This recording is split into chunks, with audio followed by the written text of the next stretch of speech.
You know, leave aside the physical damage for a minute. And people don't realize that even if you're drinking only 1 or 2 small amounts a week, it's still too much because of what it says about you, to you, what you say to yourself by putting this stuff into your body. You know, for me, it's just looking back on my own life and my own drinking. All I can say was it was a completely stupid thing to do, and it was a stupid thing that I did for over 30 years. And I only know how stupid it was because of how my life has changed since I stopped drinking alcohol. So putting any of this stuff into your body. You know, how many people actually, you know, when they first start out on this journey, how many people actually think about this? How many think about what it is that they're doing? How many people sit back and think, you know, exactly what is this stuff that I'm putting inside my body? What is alcohol? What is ethanol? What's it going to do to me? You know, what's it going to do to my life when I start putting this into my body? What's it, you know, when I see those people who are alcoholics, and you don't really understand that when you're a kid, I understand that, and that's why most of this stuff is targeted at kids, because people don't understand. The young people don't have the experience to understand. They don't have the experience of life. They don't have the experience of themselves. So they don't have the experience of asking themselves, what is this thing going to really do to me? You know, what does it really mean to be drunk? What is actually going on inside my body, inside my mind when I'm drunk? You know, if you think about it, it's a big push for your body to accept this toxin in the first place. It's a big push. It takes a lot of effort. And your body is not something that accepts this readily, so you have to build up some tolerance to alcohol. You know, the first time that you drink, it's not a great experience. You know, looking back on my own drinking life, the idea that, you know, the idea that I would put any of this stuff inside my body now, as I said, looking back, is ridiculous. You know, it says a lot about me and how I was dealing with my life, how I was respecting myself and my life. And I'm not talking about the beginning now. I'm talking about once you know the consequences. Forget about the hangovers even. Just the embarrassment, the shame, the shit. You know, it's okay when you're in the moment and you're drunk, but what about afterwards? You know? And so I want you to forget about the amounts of alcohol that you're drinking for a moment and just focus in on the thinking and the behavior that underlies all alcohol use. In other words, why would you put any of this poison into your body?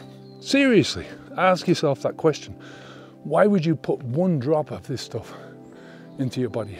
There's so much opportunity nowadays, so much opportunity for growth, for experiencing things, for just a big, all wide world out there with a lot of opportunities to do the things that you want to do, anything that you want to do.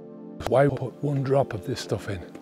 Now, I've done more in the last 10 years since I unplugged myself from this completely idiotic way of thinking than I've done in all my life before that. I've said that time and time again. I was saying this a year after I stopped drinking alcohol. I said, I've done more in this first year since I stopped drinking than I've done in any single year since I took up the habit in the first place, right? You know, I've set myself up for more because I can think straight. You know, that doesn't take too long after you've stopped drinking to start thinking straight. You know, it takes a while to get your mind in the right place and to change your mindsets and to do all the changes that you need to do. But, you know, I can think straight all of the time. You know, there is no downtime for me. You know, I get tired and my brain sort of shuts off like anyone else. But in general, I'm able to think straight all the time because I don't have that hangover anymore. You know, I've got no poison messing around with my brain cells anymore. And, you know, look, the best way I can illustrate this is to look at it in terms of my desired outcome in my life, right? That's all you can do is look at yourself and your life. So I look at myself, what do I want to achieve? You look at yourself, what do you want to achieve? And this is one of the processes that we focus on a lot in Habits V2, right? In the program. How would I define success? How am I going to define success for myself, right? What kind of life do I want to live in? And the type of life I want to live is a generally happy one, generally happy. Not happy all the time, you know, not going around with a stupid grin on my face like an idiot, right? Consistently happy and contented. I like contented more than anything else because it's just that I know where I am, I know where I'm going, I know where I've come from, right? And I'm happy with where I've come from, right? There's, you know, you can have all sorts of regrets about where you come from, but I think it is what it is, so you might as well accept it. I'm contented with how I'm living my life, the direction that my life is taking, how good I feel right now, and the level of expectation for feeling good in the future. Now that's an important metric. Just think about that for a second. Your expectations about your own levels of happiness and contentment in the future, not just now. You know, it's important to think and work towards building a future for yourself, right? A future where you and your family can expect happiness and contentment in the future. And that's taken into account actively in what you're doing, in what you're thinking, in what you're planning and what you're working on. So first of all, we always try to observe and emulate successful outcomes in other people, right? Not just people who've stopped drinking alcohol, but we look at all kinds of different people and we try and observe those. What is a successful behavior? What are successful thinking patterns? What are successful mindsets?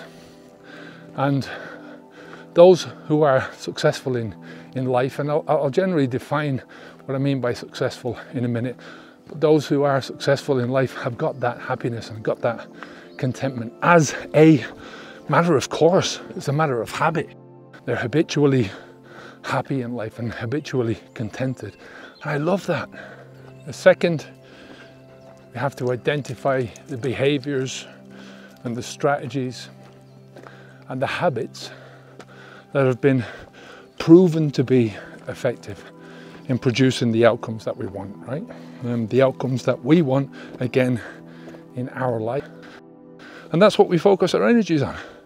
But if you're not doing that, if you're not looking for good strategies to take you forwards, good habits that are gonna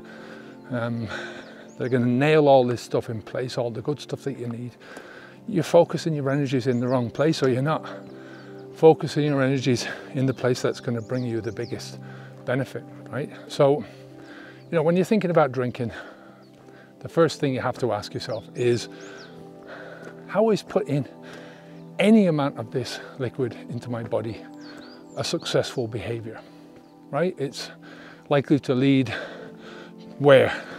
You know, is it likely to lead to the successful outcomes of living that a healthy and contented life is going to bring you, right? And you know the answer to this already, right? It's already there in front of you. You know it. Otherwise, you wouldn't be watching these videos. So that's why I want you to think about this, not as an isolated thing, not from the perspective of damage that this toxin can do, but what it says about you, what it says about you to yourself, the messages that you're sending to yourself, right? You know, starting to drink alcohol, any amount of alcohol, passes a message of acceptability to your life, not only for this, but for it's a gateway line to so many other different things in your life, to so many other instant gratification things that are going to lead you down the wrong path and not where you want to go. So if you want a short introduction to stopping drinking alcohol, you can get our beginner's course to getting and staying sober. It's in the description. It's still free, so you can get it there. If you really want my help, then join us on the program on Habits Feed 2. The link is also in the description. You know, it's where I put most of my time and most of my energy, and it's where I can help you the most to stop the flow of alcohol, do the work that you need to do, the work that's going to help you to get to that final stage, which is to move on from alcohol and never think about alcohol again. So remember, we're taking this journey step by step. We're shifting our thinking. We're swapping our old habits with new, healthier habits, and we're changing our lives for the better. So keep the alcohol out of your mouth, keep making those healthy choices, and remember, onwards and upwards. See you in the next step of this journey. Bye.